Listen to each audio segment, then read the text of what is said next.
欢迎收看《宝洁点评》。当我们把焦点放在伊朗的时候，没有想到第一岛链上空的太空战已经开打了。今天我们看到读卖新闻，我们才知道说，原来在第一岛链的上空有着最密集的卫星，有着最频繁的监测。按照读卖新闻的报道，就是每10分钟就有一个中国的遥感卫星，其实是他们的军事卫星——尖兵卫星。经过日本的上空，而且这个尖兵卫星它的这个合成口径雷达非常的精准，它可以严密的监测佐世保基地，严密的监测普天间基地，严密的监测横须贺基地。这是整个美军驻守在日本重要的空军基地、海军基地，还有海军陆战队的基地。也就是当两岸真的开打的时候，日本真的不能置身事外吗？也就是当真的两岸开打的时候，这个地方就会有动静，这个地方就会陷入战火当中吗？好，我们今天请到4位来宾，对，代表首位的财经专家黄州宋，你好，大家好。好，这是美岛电子报董事长吴子强，大家好。好，第3位是财经专家冯开明，大家好。好，第4位是军事专家林廷辉，大家好。当我们把焦点放在伊朗，我觉得最恐怖的是，没有想到在西太平洋，在第一岛链上面，双方的，也就是中国跟美国、日本之间，他们的太空战你来我往，打得不可开交，而且现在根本是已经把侦测的时间从过去的1天、1个小时，现在已经在几分钟之内。我们看到了，像包括日本非常重要的军港横须贺军港，他们的空军基地佐世保基地，包括他们的海军陆战队的普天间基地，全部都在中国的监测范围内。没错，目前全世界的焦点好像在美国跟伊朗的战事，但是在日本的上空呢，上演一个什么？上演一个中国卫星现在在拼命的监视日本的一举一动，然后美国呢想办法破解中国的这个所谓监控。我觉得未来来说的话，在太空战绝对赢确。我们看这次伊朗的战事里面，太空发出的讯号，在美国的话，地面上就可以直接进行进攻，所以未来第一集绝对在太空就已经决定了未来的胜败。好，那为什么这样说呢？因为这是读卖新闻的最新的说法。他说，根据美国太空军卫星追踪的网站说，中国的遥感卫星的运行轨道，在过去一段时间，去年有160枚的轨道中间，有80枚的调整。它调整在什么样呢？就一半哦，调整在什么位置？调整在北半球这附近在走，尤其是他们密集的观看所谓的北纬35度到南纬35度，特别是非常密集的经过所谓日本这些基地。宝洁哪些日本的基地呢？第一个，这边有横须贺军港，然后有佐世保的海军基地，还有加索纳的空军基地，还有包括关岛、台湾、菲律宾的所有基地，甚至连澳洲的基地，全部都在他们涵盖的范围之内。所以他们就说，每2个小时大概会有10颗卫星掠过，所以他一直不断的拍。好，那我们看，每2个小时有10颗。对，他怎么用？他用这个遥感卫星。遥感卫星来说，我们刚才讲，中国原本最早的这个间谍卫星叫做尖兵系列，但他为了要掩饰说，我们不是这个所谓这个军用，我们用民用，所以他现在就叫遥感卫星。在遥感卫星里面，大部分都是把这个军事资料呢传给这个中国人民解放军，所以他等于是用这个时间在那边监看，他们大概可以看到什么多精密呢？他在约莫在36000公尺的这个高度上面，他也可以看到约莫是一个汽车大小左右的东西，他都可以辨识得非常清楚。所以他等于紧盯着横须贺的这个军港一举一动。佐世保的一举一动，加索纳一举一动，我2小时就不断的更新。如果真的战争的话，我可不可以更快速的这个更新？那为什么日本要？所以你讲说，如果在地面上一个汽车大小的这个物体都移动，我都可以看清楚的话，那所有我的军舰的进出，是我所有飞机的进出，我所有这些人员的进出，对，我都可以看得一清二楚。没错，我们讲事实上横须贺这个美国第7舰就在这个地方，再加上说最近日本做了一件事，让中国没办法接受。日本不是接收了这个战斧飞弹，他把它部署在他们这个所谓宙斯级的这个神盾舰上面，这个让中国跳脚，因为什么？这个可以攻击1000公里，因为这是攻击飞弹，所以他就跳脚。再来是什么？他们不是把这个124的飞弹移到熊本吗？移到熊本要对着中国而去，所以为什么日本现在会抛出这个讯息？对，因为日本在强化本身，中国开始在看，也就是说，他这样意思是什么？未来在第1集的时候呢？可能中国跟美国发生冲突的时候，这些地方都是可能中国未来的目标所在。因为现在日本已经不是一个守势战争，它不是一个防卫战争了。刚才讲，我的海军上面如果可以放战斧飞弹，对，每次你要看到了，美国现在攻击任何地方，第一发都是什么？第一发都是战斧飞弹，是，而现在已经装到他们的军舰上面，还有我现在在第一岛链上面，我有很多不像宫古岛这些东西，我已经放我的12式飞弹，12式飞弹也可以打了1000公里，是，那等于根本就是以中国内陆为目标了。对，没错。那让日本更为紧张是这样，他说横须贺的基地的时候，在12月下旬的时候，同时之间有4枚的卫星同时通过上空，而且通过上空来说，有高度400公里的，有高度1100公里，所以你看，不断的密集的不断的拍，他说呢，每天大概有60次通过了这个记录，不断的通过，甚至在这个中午的前2个小时内，有9颗卫星穿越，其中有4颗在同时时间冲过，所以等于是中国用了它那么多遥感卫星，大概160枚左右来说，它用了非常大量在监控美军在日本的所有基地，还有日本本身的基地。因为我们从委内瑞拉以及伊朗的例子可以看出来说，当你战争开始的就是太空军先打，网络司令部先打。对，而太空军先打的时候，就是我的太空军已经把这个地方摸得一清二楚了。你所有的布阵，你所有的这个战况，我都了若指掌。现在难道整个真的中国他要学美国这一套吗？当然，我们看现在就知道为什么他这么密集的观察，因为第一个，他一定要把周边的这个所谓这个正式的时候。地形全部把它建得非常清楚，你有什么设备什么我都弄得非常清楚。好，那中国到底要做什么？第一个，你看它现在为止来说，它已经建立了中国本身的杀伤链。中国本身的杀伤链是什么叫杀伤链？对，一样，美国有所谓卫星的杀伤链，对，他们也有他们卫星的杀伤链。好，什么样杀伤链？第一个，遥感卫星尖兵在上面飞，他发现目标的时候，第一个他就包遥感41号高轨的发现到海面上的疑似航母的电磁讯号之后，他就会开始。把这个讯号传下来，传下来以后，他们会有一个所谓要调动最近一组，譬如说它的位置在哪里，调动最离它最近的这个所谓尖兵来到这个地方，拍得更清楚，把它的位置定得非常清楚之后，他们透过天链，什么天链计划？他们其实他们有一个中轨道的这个所谓中继站，就是他们的太空中继站。对，这个他们用在包括说像他们发射所谓这个要登月的，或是未来要到外太空，都是这个中继站，这个变成一个中继点，中继点之后，然后确定经纬度之后，再往下发到什么地方？发架，因为你要打击航空母舰，你就要发射东风21或东风26。对，这种飞弹发射出去，火箭军知道这个位置，透过这个尖兵定位之后，天链传下来，火箭军知道之后就开始发射。发射出去的时候，因为我们知道说，事实上航空母舰会动。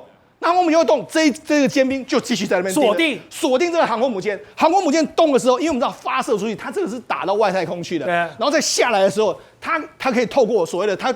继续传给他更精确的位置，所以你往东走，我尖兵就看着你往东走；你往西走，我就看着你往西走。对，然后这些数字链不断的会透过天链，透过传给本部再传给这个东风21、东风26，对，最后再一举击中你的这个航空母舰，所以这就是中国的，所以它会跟踪的。对，这是中国的这个杀伤链，所以我们讲中国的杀伤链看起来是真的相当的恐怖。好，那我们就讲，那美国呢？美国当然不是省油的灯，美国有很多方法可以来破解的一个状况。他们用什么？他们用联手转向空知领域的这个感知 SDA。什么叫 SDA 呢？因为第一个。这个尖兵的卫星呢，按照美国的说法是这样，他们的所有的尖兵或者所有的这个所谓的遥感卫星，只要坏了1-2颗，基本上这个就没办法动。哦，那美国现在是用这样，他想办法破坏你，如果能够破坏你这个部分来说，你就没办法运作。但是相反过来，中国也是可以破坏你，所以他们现在用的是什么？他们现在用 SDA 的这样就是说，他们可以事先干扰你。就让你没办法破坏我的这个状况。然后我自己呢，现在美国的测算是说，即使我被破坏了30%的卫星，我还能够继续运作。所以等于是美国跟中国呢，他们在这上面来说，就开始有一个交战的这个意味存在了。因为现在在军事上面有一个形容词，就是说。中国现在透过它的尖兵，透过它的天链，它是什么？一个精准的狙击枪。是精准狙击枪，透过了东风21，透过这个东风26，你怎么跑？我远程狙击，你就算跑，我都可以抓到你。对。但没有想到，现在美国跟日本，它是刚语，它的刚语就是我有很多的布阵，我的布阵我就算被你破坏几个，我还是可以维持。是。但是你的尖兵只要被我破坏1-2个，对，你就会停止作用。所以你就注意到，现在事实上外太空作战，如果你在第一时间没有破坏掉它的时候。你看这个尖兵跟天链来说，对美国的航空母舰那个杀伤力有多大？所以难怪你以前一直讲说，当两岸战争、中美战争的第一个战场，对，不会在地面上，而在太空上面。对，但是呢，中国跟美国还是有一些差距的。什么差距呢？中国还是必须要透过所谓天链的这个中继，但是美国现在是做到什么？这个卫星看到就直接传下来，它直接看到就直接开枪，这个两个是不一样了哦。看起来的话，美国的反应速度是比中国更快，但是美国一定要确保我要破坏你的卫星，让你没办法进行这种尖兵攻击。所以中国现在还是慢半拍，是因为中国看到了以后，我要交给天链，天链再交给最低轨的尖兵，最低轨的尖兵锁定了以后再回给天链，天链再给总部，对，你中间好几手。是，可是你看到了美国现在的做法是，当我看到了以后，我马上就可以判断，透过帕兰蒂尔的判断说这个是不是一个攻击目标。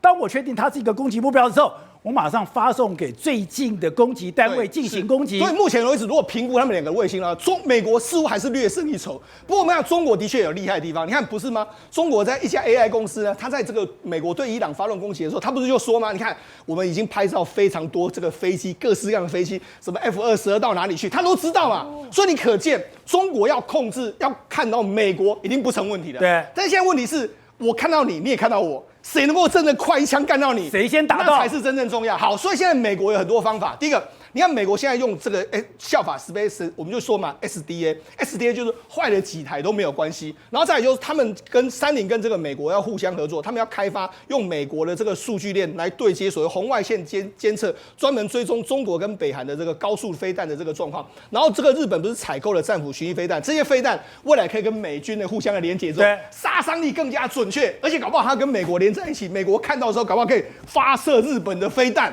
所以这就是为什么中国非常紧张的关系，搞不好他可以美国就直接发射日本的战斧飞弹去打你啦。因为现在也有说法是，他现在的标三飞弹对是有能力把这个所谓的尖兵卫星给打下来的。对，没错。好，另外一个是什么？他们透过电子物还有欺骗作战，就是说美国非常多方法来可以欺骗你，让你这个尖兵呢根本没办法侦测到我，或者说我用伪装地面上的标的让你误判。所以我在想，现在未来的这个战争已经不是地面上的战争，在开始的第一集，谁能够摧毁掉对方的卫星，或者谁能够让天上之眼没办法动的话，谁就可能会赢了对方。田小明在讲的哦，在太空战是中美的大对抗。可今天谁把这个消息公布出来的？是读卖新闻。然后呢是在哪里？是在日本的上空去侦测日本的这些军港。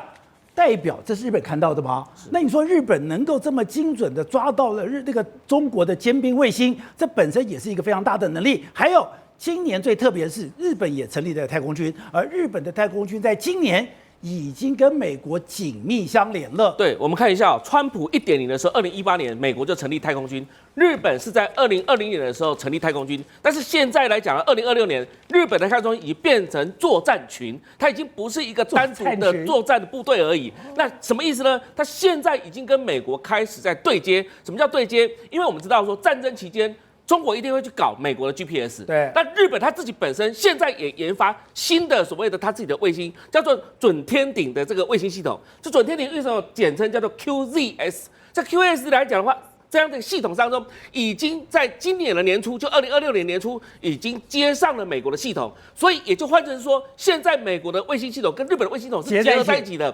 当美国被破坏的时候，日本的马上可以接手来作为备援的概念，而使得美国的系统能够进行反击。也就是假设说美国丢了100颗，它被伤害了10颗，还有90颗，但是如果今天日本它也丢了15颗，这15颗可以补足那10颗的伤害。是，也就是说，所谓的两边都可以互相替换，两边可以互相备援，两边互相协助，这是所谓的美日支援的一个体系。那这样的体系当中，又看到了日本早就发现到中国每天都在偷看日本的所有的军事基地，因为遥感卫星本来就是一个偷看的一个概念，所以这时候呢，我补充一下，就是遥感卫星是对外面讲的，遥感卫星它是说，那我是民用的，我是做农业使用的，我是做这个商务船使用的。其实大家如果知道的话，它根本就是中国尖兵卫星它的军事卫星的翻版。对，它就是军用的间谍卫星，它本来就是在监控各个军事系统。那你看到中国在北纬35度到南纬35度之间，就大量的部署这样的尖兵系统，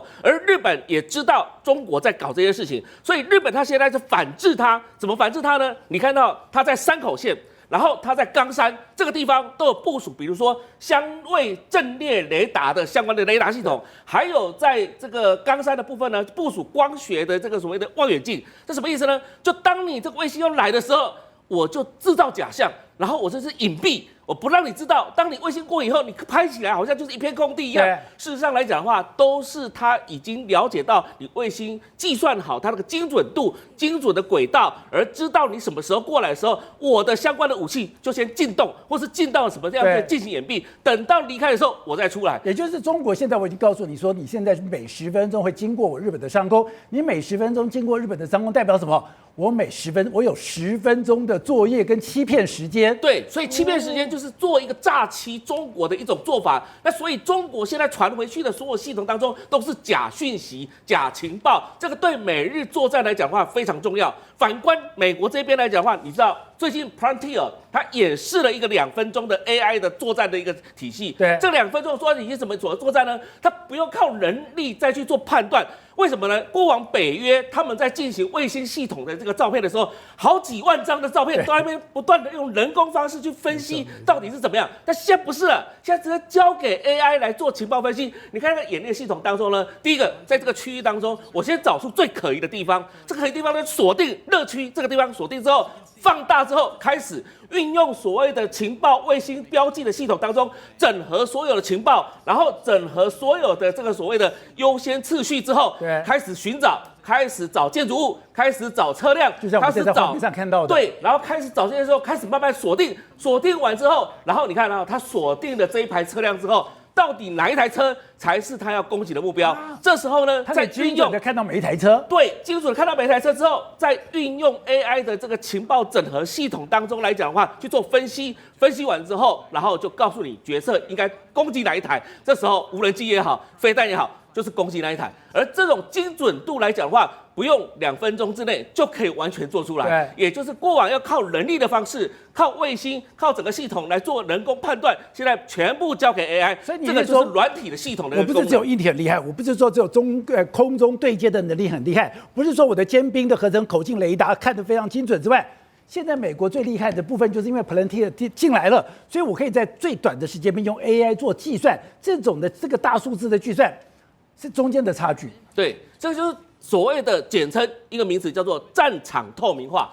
战场透明化的目的就是运用所有的科技结合之后，让美国以及日本相关的部队，他知道要打哪里才是精准，不会浪费任何的一颗子弹，不会浪费任何一颗的无人机，一架无人机。所以这就是所谓的美日太空军精妙的地方。所以吴董，你有你的张良计，我有我的过桥梯。不要说今天，我们在看伊朗打得火热的时候，没有想到今天在台湾的上空，在我们的第一岛链上空，需要的所有的，刚才讲，中国用它最密集，而且现在还在发射哦。它现在是2边拼命的发射，一边拼命的发射尖兵，一边拼命的发射星盾，两边这个卫星已经布满我们的上空，然后呢非常精准的看到我们底下每个的一举一动了。今天这个新闻是由日本的读卖新闻发表的。那为什么会日本的新闻大做这个消息？为什么？就是因为高市政府的态度转变。高市早苗现在也是跟你明的干的吧，大辣辣的，对不对？他跟你客气啦，因为他今年的太空军的计划，他准备2026年的布局要发50颗卫星。这50颗，日本要发50颗卫星。对，这50颗卫星全部是军事卫星，它做什么用呢？它主要是配合它的12式的这种防空这个远程增程型的火箭。它的12式增程型可以打1000公里，也最多还可以打到1200公里。也就是我打出去的时候，不打完就算了。原来我的12式打出去了以后，我上面是有卫星可以做继续导引用的。所以他今天发表这个新闻的目的是为了要配合这个预算，政府的预算要通过，他把这个情况讲得很清楚。第一岛链上空布满了中国的卫星，好像看起来，可是美国的反制他并没有交代很清楚。那美国反制当然很多方法，待会我来解释。但我先讲跟台湾有关的部分。台湾这个因为当然台湾就是为了台湾是核心嘛。所以呢，他中间你刚刚不是提到他有10分钟空档吗？对，这个叫卫星空档。那谁先知道？日本先知道啊，这要先经过日本嘛。对。所以当这个卫星空档出现的时候呢，其实台日情报交换早就在做数据链的合作了。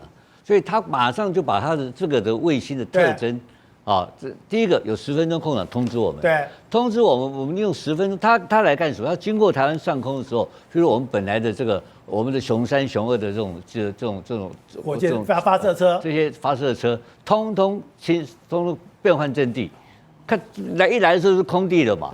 刚刚停这边，现在马上变换空地，所以他躲过他的这个空中的这个侦察的。哦，所以我们跟台日有这个情报交换，非常密集的交换。我日本跟他讲，我今天在山口县，我可以有这个所谓的这个望远镜，我可以侦测到你的卫星过来以后，他马上会通知到台湾，通知台湾啊。所以我们有台日情报交换系统里面的数据链的合作啊。然后第二个，我举例这样讲，还有第二个更务实，就是公开的资料哈。然后我还有一个，他可以通知我们，就是中共的卫星的特征，因为它有频谱嘛。对，我们知道特征之后呢，我们本身有陆基的这种电子作战部队，干扰，我们开始干扰它，所以它经过台湾的上空的时候，会看不到我们的东西，然后有可能被我们干扰。所以这目前已经在实行的台湾跟日本的合作的方案了。那美国这个是一个大面积的方法，对，美国的方法是更复杂的，它是从分散、欺敌、干扰、韧性、通讯、太空反制，分6个层面的来对付中国。它很简单，我打不下你，我不要打你，我会变成什么？非常小颗的卫星，它通通分散化。所以你看到美国的卫星现在它全部是非常局部的，然后数量非常庞大，一下子就是几百颗卫星。所以，然后这个好处在哪里呢？它的卫星分散，你要干扰我的时候，我几个被干扰掉没关系，可是我可以干扰你啊，我反击能力有。第二个分散什么？我的基地也分散了。我原来的基地是大基地其中嘛，现在没有大基地，都是小基地。所以你要拍到我一部分东西来讲的话，我的分散是一个重要的原则。然后呢，欺敌刚刚讲了嘛，它有很多方法，拍出去是假的东西。它最重要什么目的呢？它不是要把你卫星打掉，你知道吧？不然呢？它要你干嘛呢？它要你不够准，你知道吧？你拍的不够准，不是很准，可能这个效果不好。然后还有一个，拍的你的速度不够快，还有呢，你的稳定度不够高。对。它并不是要把你打掉，是要降低你的作战能力。美军的方法是这样，我比你快就好了。对，我比你快把你打掉，我先打掉你。我说地面上作战我就打掉你嘛。所以它是拖延你的时间，让你的稳定度下降，让你的不可靠度提高。这两军的对阵的方法是在这个方法上，所以我们刚刚讲到嘛，就是台湾，当然你日本，包括这个印太司令部，包括它的这个太空发展署，SDA， 那整套的作业是环球一起包在一起。但是我刚刚讲这5个整个作战的目标而言的话，它在每一个层次都切割的非常仔细的来对付你这个中共现在刚发展。目前来讲的话，它在第一岛链上确实有这个力量，但是呢，它美军已经达到我刚刚讲的这个速度比它快很多。对，而且我想这个作战，美国还去跟星盾，也就是跟那个 SpaceX 做一个什么约？他说：“如果我的卫星真的被打下来，你要在24小时内就要帮我补1颗上去，所以你就能一下子帮我打10颗，我明天这10颗又回去了。”对，刚刚吴董讲的是天下武功唯快不破，也就是说，所谓的这个卫星系统来讲的话，迅速确实那个才是最快。但是当你卫星被破坏掉之后，你怎么赶快补上你的卫星，又是另外一个学问。所以现在美国他在做的，他跟 SpaceX 在合作，共同来讲的话，在短的什么样的时间之内，你就要赶快把星盾计划当中的所有的这个系统当中全部补齐。也就是说，如果当中国还在慢慢来的时候的补足它的歼兵系统的时候，美国的星盾系统已经早就全部部署完成，这就是美国它现在正在开发、正在研发、正在做的事情。所以我们知道说，当美国这个系统能够完整的维护整个这是我们讲第一岛链的这样的一个系统来讲的话，那就是要将所有的门邦、所有的系统当中一起动起来。我要讲什么意思？这不是只有星链公司，也就不是只有马斯克他们在做而已。它其实日本、韩国、台湾，甚至菲律宾第一岛链的所有国家，现在正在配合美国的军工业，配合美国的太空计划，也在进行这个制造。所以我要讲的是，这些制造厂商不只有在美国，在亚太地区也都已经开始部署完成。台湾也有，台湾未来会有。所以这就涉及到台湾未来的相关的卫星产业，而跟美国之间的这个产业可能会相互结合的问题。也就是现在我刚刚讲的，因为这个所有的战争一开始都是太空战，太空战里面卫星扮演非常重要的角色。现在不管是星队或者中国的尖兵，都拼命的往天上发这个卫星。发卫星的时候，当然台湾现在也扮演了一个非常重要的角色。台湾真的像廷辉所说的，我们未来在这个产业上面，台湾会有发展吗？待会儿呢，开平就会告诉我们说，为什么台湾会有这个能力？台湾的未来的技术到底会怎么走向？凯伟，你曾经告诉我一句话是：危机就是商机。吴董常常讲说，丘吉尔讲，你绝对不要浪费任何一个危机。你说这个东西对台湾来讲，当然会有威胁哦。每天这么多的尖兵卫星，每天在台湾的上空要侦测台湾所有的走向，可是没有想到，在这个过程里面，台湾、日本、美国这些国家，我们居然结合一个所谓的卫星大联盟。我们真的在这个产业里面有我们的一份吗？各位不要以为说我们台湾没有什么太多的成体的卫星，比如我们台湾虽然有气象卫星，我们卫星有分低轨、高轨跟中轨嘛，那我们大概有一些气象卫星，可是我告诉各位，包括美国在内，我们台湾的卫星的零组件。是非常关键的地位。我们有零组件。我问各位一件事情，大家有去看过一个，大家有看过那个电影啊？我忘记那个电影是哪个电影，就是就是等于说他们俄罗斯太空人要修那个，但是修不好，对啊，就是台湾的，就是台湾的，然后他就到最后很紧急了，就是用敲的，对不对？结果他说怎么都有什么零件，他拿那个手册都是 Made in Taiwan。对，我告诉各位，真的是台湾真的是在这个零组件方面，我举个例子啊，我们说你要今天打进去为这个所谓的卫星的产业链需要时间，所以说你不是认证需要一段很长的时间。刚刚廷辉有提到，就是说包括的什么包括第一岛链，你不要以为说菲律宾、泰国那些都是他们本土厂商，很多其实是台商到那边去设的厂商。原来比如说我举个例子，泰国本来是所谓的这个东南亚的底特律，它是做 PCB 板，对不对？其实有很多台商在这边的 PCB 板已经开始由车用转为什么？转为到太空的 PCB 板，更何况是我们台湾本身。像我们说马斯克，他在这个地方，他 SpaceX， 他希望在他生日之前6月份的时候做一个 IPO， 把 SpaceX 跟他这个上市对 XAI 来做一个结合。那 SpaceX 在这个最明显的就是说 Starlink 这个太空链里面，我们台湾最有名的，本来做苹果，其实有一家公司，比如说像华通，本来做苹果的 PCB， 已经感觉到没有什么它的股价已经成本很久。最近这半年来，哇，这个飞龙在天，为的是什么？就是因为它是 SpaceX 最主要的这个 PCB 的一个龙头的供应厂。还有，比如说我们在这个整个的一个低轨卫星里面来讲的话，就是说最重要那个所谓的一个微波的一个所谓的一个元件，频率元件，谁做的？我们台湾的昇達科所做的。那也就是说，在台湾，你要知道一件事情，马斯克在这个地方目前在这个所谓的低轨卫星，但我们之前有提过嘛，低轨卫星。这次的战争看得很清楚，最主要就是在这个无人机跟这个通讯。那因为美国在5G 已经落后，所以他跳到6G。6G 很重要的精神是什么？结合这个卫星。那就是跟马斯克来做一个结合，在低轨卫星在这边做个结合。SpaceX 在这个地方，因为大家可能有所不知，当时马斯克特斯拉没有人理他的时候，在台湾对。第一台帮他做出来是台湾，所以他对台湾的供应链的一个韧性，他是非常有深刻印象。所以说呢，虽然说马斯克当时呢在这个地方，他在政治立场上面是比较轻松的，可是他对台湾的供应链，他从来没有忘怀掉。所以说，其实马斯克最近 SpaceX， 你要知道，他现在目前只打进去大概1到2万颗，他的目标是打进去多少？100万颗。所以说，后续有这么大的而且大家可能不知道，才刚开始，低轨卫星的寿命是5到7年。也就是你5到7年就必须要来做一个更换，对，所以这个供应链是源源不绝的。如果说按照这种所谓的太空军的一个计划来讲，那刚好又配合到非常有趣哦。我们之前来节目的时候有说过，那个高市早苗在上任首相的第一天，他就说把这个所谓的钙钛矿跟这个核能列为国家的重要战略能源。马斯克就在差不多时间点，马斯克就在拜访中国大陆跟台湾有关于钙钛矿的相关的厂商。对，可是大家去思考一件事情。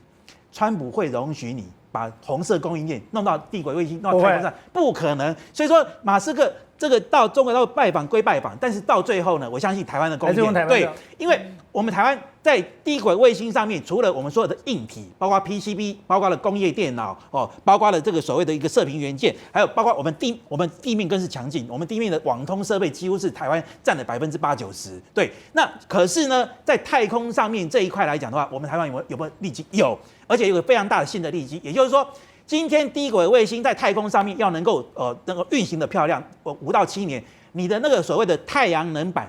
卫星太阳能板吸收太阳能板，我为什么需要钙钛矿？因为以前是细基板的这个转换率大概只有30%，但是很容易坏。钙钛矿它可以让这个卫星在上面来讲运行大概约莫在这个10年左右。那如果说一颗低轨卫星平均5到7年，代表什么？它不会因为卫星的寿命这个不会因为它拖累，对，不会拖累它这个卫星寿命。而且在这个地方大家知道一件事情就是说马斯克的这个我们说卫星上去是不是要火箭打上去？对。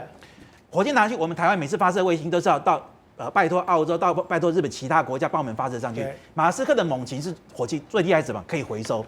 那马斯克那个火箭那个下面那个喷射圆锥形的喷射嘴，其实就我们台湾的影子。对，我们台湾的东台有一家公司叫荣田，其实在里面就是这个很重要的那个那个火箭喷射猛禽火箭喷射引擎那个喷射嘴里面一个很重要的关键零件。所以说我要告诉大家，就是说我们虽然没有说一个所谓的具体的，比如说卫星公司产业，可是我们有很完整的供应链。我们的钙钛矿目前能够做的只有日本、中国、台湾跟南韩。可是做的最好是谁？是日本跟我们，因为我们几乎是在同一个时间发展。我们台湾很难得有产业是在跟日本一样，是处在元年，就是说2025年就钙钛矿元年，元年时代我们就已经很有基础了。所以说将来在以台日合作的基础之下，你可以看到高市早苗把它列为这个战略能源，对不对？然后为了就是太空卫星，刚好马斯克也在积极的拜访，所以这一块不仅是原来旧的硬体的零组件，连新的这个材料，我们台湾都有一席之地。好，另外体会。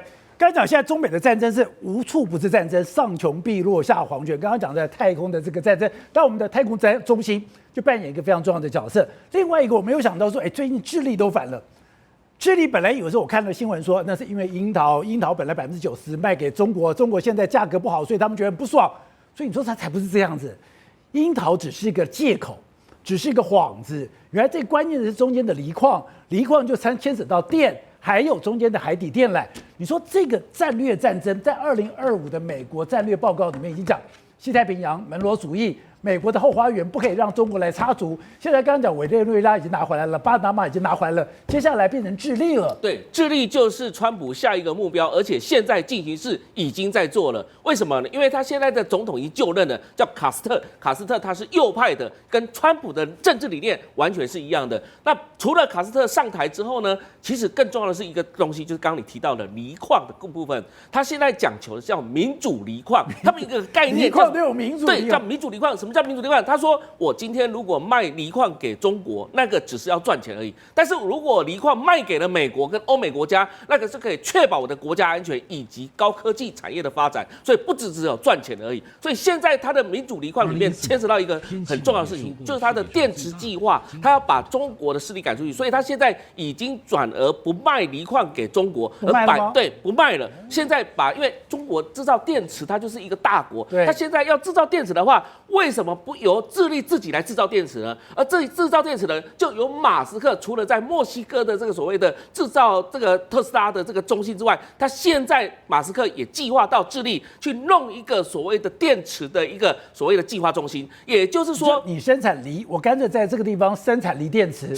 就是电池组装组件的一个研发中心，现在马斯克已经决定跟智利这边来合作，那将现成的锂矿直接就是由马斯克这边特斯拉他们来进行一个这个低成本的一个这样的一个制造，这时候就跟中国来进行批题。但是同时，我要补充一下，就是我们知道在中南美洲锂矿很多，那中南美洲锂矿就是玻利维亚跟这个智利。如果我可以把你的智利的锂矿给卡住的话，那你中国如果要生产这个所谓的锂电池，你就少了很多原料了。那现在这个智利总统也想到一招，就是中国企业有可能借由投资智利的方式，又来掌握智利的相关锂矿，所以他现在也设下门槛，让中国企业第一个环保标准提高，你不能因为你的环保标准不足的时候进到我这里来；第二个，你的行政干预表面上没有说不能中国企业来，但是行政干预就让中资企业不能来投资。再来一件事情，就是最近来讲，今天哦很好笑。本来1月底的时候，他们的电信交通部门跟中国的华为，他们已经签署了一个海底电缆193亿，大概新台币左右的这样的一个投资案。但是现在这个海底电缆线呢已经被撤销，2天后就被撤销，而且呢，到智利政府跳出来说，不好意思，我的合约印刷错误，所以我是基本上来讲，我要重新来。用印刷错误说合约无效，就是不要跟中国进行这个所谓的 cable 方面的一个合作。所以我们在2025的这个所谓的美国国家安全报告里面，他特别提到了门罗主义，得到西半球，然后特别提到这个地方要有美国，别的不能插足，特别提到中国。他现在真的已经把中南美洲的一些中国的势力一个一个踢出去了吗？是一个一个踢出去，阿根廷，然后智利，现在可能下一步，比如说厄瓜多或者是周边的几个国家，那现在最棘手的，包含像乌拉圭、巴西这些国家，可能是后面川普正要处理的。那古巴呢，可能是下一个，但是古巴来讲的话，现在他根本没有任何筹码来跟美国对抗。这个时候来讲的话，我们就看到中国的一带一路也好，中国在中南美洲的影响力也好，逐步的对川普踢出去了。所以我看到这个样子是，川普也就是美国真的在中南美洲对于中国的坚壁清野。对，那个西半球哈，我们都看过嘛，在上次 NASS 的报告里面哈，西半球是他的后院、后花园，是他自己的地盘啊。西半球的严重性远超过台湾嘛，所以他昨天还开了一个大会啊，他把所有的这些中南美的这些元首，总共召集了13个元首。全部是右派跟极右派的，他连召开这个会是干什么用，你知道吗？他要召开这些家伙啊，那些家伙把他当神啊，因为全部是右派嘛，他是右派老大嘛，他说我们要一起团结起来干什么呢？跟左派挑战什么？你知道吗？他要挑战卡特，他墨西哥这个国家，墨西哥是他跟他友好国家，对，他墨西哥的这个毒贩的势力的卡特啊。比他墨西哥政府力量还大，所以我们大家团结起来，用军队去扫毒，所以他花样多了。他现在他这个部分呢，已经搞意识形态，意识形态一搞起来，他把所有的左派清出西半球，这最重要。他的概念是清楚的哦。他过去有很多，在中南美最多就是有一些很多什么商地游击队啊，奇奇怪怪的左派很多啊，现在全部要扫荡掉，在他手上全部，而且这些人这些左派。一定程度的都是其实跟贩毒，右派也跟贩毒有关的，但他就准备用军队去排除这些毒贩的这些卡特，而且最大的毒品的原料是什么？最大的毒品是哪里？是中国来的啊，对不对？目前一年在美国死亡的到7到8万人啊，全部是芬太尼啊。那芬太尼是哪里来的？中国给谁？就是给这些家伙啊，就是给这些西太，他恨死这些人啊！那你们每一个人都跟我要钱啊，跟我捣蛋，然后还贩毒，全部是你们贩毒，弄到美国一年死好几万人。所以这个就是西半球策略哈，它很快今年就会结束了，它不会，因为它就搞到底了嘛哈，然后再来一个不重视的地方，就是所谓的西太平洋嘛。对。这2个地区是它主要地区的。那中东的石油，它目前来讲的话，陷入它的危机，那是另外一个问题。吴总，真的事事如期，局局新。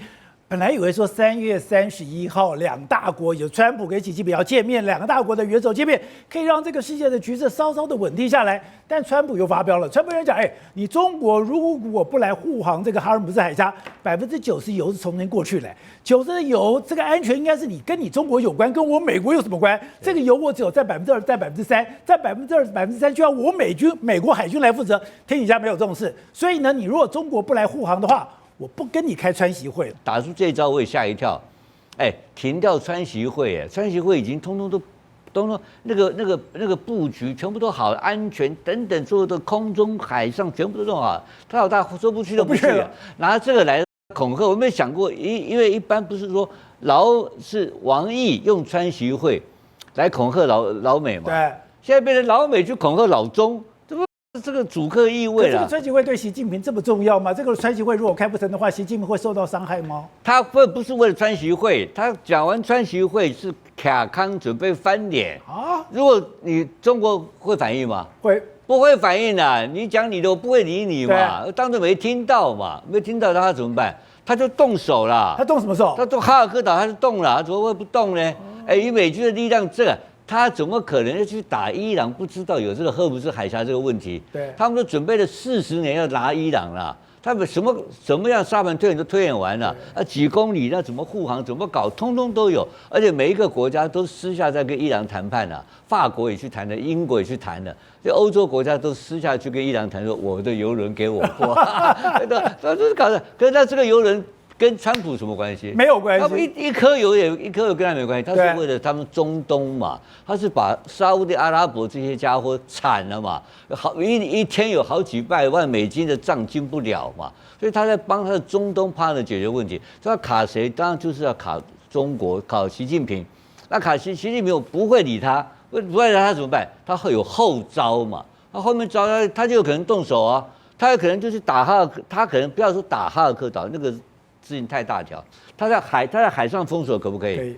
那海上封锁他也做得到啊，他以他的兵力这绝对没有问题啊。所以他如果开始出兵对伊朗下更大的重手的时候，那个后果就更严重。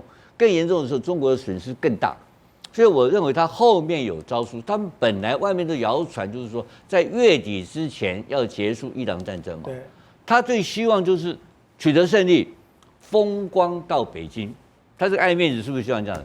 结果让伊朗给你拖死狗啊，就跟你赖皮啊，就跟你拖着不放，用时间来换取空间嘛。那这个情况之下，他一定要有一个公卿出来处理啊。那这个公卿，我逼你来当公卿，逼中国，你逼中国出来，可以说中国又不会理他，不理他，他还有他会动手嘛。他不是那么笨的一个人，这个嘴巴叫就算了嘛。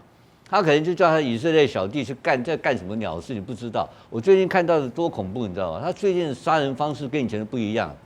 他现在每天，你看他完全掌握空优，掌握空优，他现在用无人机去一个一个杀，一家一户去杀了。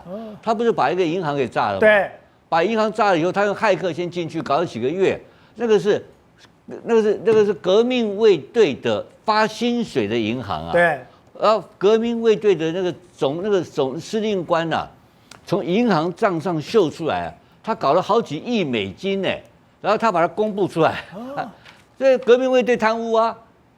如果照你这样讲，我今天骇入了一个银行，我把这个银行给炸掉，这银行所有的资料我都有，而这个银行是革命卫队的发薪水的银行，就代表所有革命卫队的资料都在这里面。地址，所以每个革命卫队你住哪里，你家里你的这个所谓的金融花钱的状况，我都知道。那你说现在美国最近我们都不知道的状况下，他就利用了这份资料，一家一家的杀。透过微型机器人跑到了这个所谓的革命卫队，然后把这个革命卫队一个一个给端掉。难怪他会知道说哈米尼的二儿子会状况怎么样。他讲的更离谱，他说他的脸部受伤。对，脸部受伤。脸部受伤不是用卫星可以拍到的，那个其实是人事情报就看得到的，那里面就是已经被渗透的严重，所以伊朗是在乱的嘛。所以伊朗的乱的，川普就一直施压，然后在杀人这个部分，他是非常成功的。对，军事上100%成功，完全空优全部掌握。只是说他这个体系没有崩坏，挺在那边跟他搞，然后他又不愿意用这种地面部队进入嘛，所以就变成看起来对川普是不利的。那川普又有一个3月31号去开会啊。如果3月31号我跟你习近平去开会，大家吃的哈拉的好高兴的时候，伊朗传出来又打了一个美军基地，是满脸豆花，他不干这种事情，他干脆先跟你讲说老子不去了嘛，不去你来跟我瞧，你要来，你现在我不去，真的难看是谁啊？不，那真的大陆很难看啊，中国大陆真的，所以这个事情是一个新的高峰突起，这个高峰突起的结果，我觉得最后。中国大陆会出来瞧，但是不会帮美国瞧，会帮中东的国家来瞧掉这个事情。是哦，刚才讲，这个打后来根本就是一个情报战。我今天看到一个最惊闻人的消息 ，Fox News 以前的当家主播，也就是之前川普最忠心的朋友，他还是因为川普他才没有工作对，他是因为川普落选的不爽他就说，那个作弊，那个投票作弊，他因为讲那个投票作弊，然后呢 Fox 受到很大的压力。非逼他下台，我为了你川普下台，我忠心耿耿。就川普现在要整他，原来现在情报资料说他把川普跟他讲的话讲去给伊朗，所以现在的这个所谓的 FBI 正在对付他。对，这个叫做计中计，谋中谋。好为什么这样说？可怕哦我们看到那个Carson，如果大家对他印象深刻，他是以前福斯的这个当家主播，对啊，然后他以前非常挺川普，就没想到因为川普落选，2020落选，他就一直在网络上，他就一直在节目上面说这个选举有舞弊啦、作弊一大堆。就后来呢，福斯因为这个压力非常大，把他开除。把他开除的时候，那他当然跟川普维持非常好的关系。可是呢，他跟川普之间来说话，在伊朗的问题上面来说，就不太一样的这个意见。对，那你知道吗？他就一直骂川普，对他一直骂这个说，哎，不应该做这样一件事情。他说呢，这个很多行为都被以色列牵着走。可是，在有一件事非常有意思哦，就是好像美国已经知道说 Carson 会把这些讯息呢通知给伊朗的高层。那作为伊朗高层，所以呢，在今年2月28号要开战之前的时候呢，其实川普邀了 Carson 非常多次到白宫来做客。对，到白宫来做客的时候，他还跟 Carson 说啊，不会了，我没有要打他的意思，我没有要打作战，这是当时的照片哦。他去白宫哦，就跟他这样讲的时候，就没想到呢。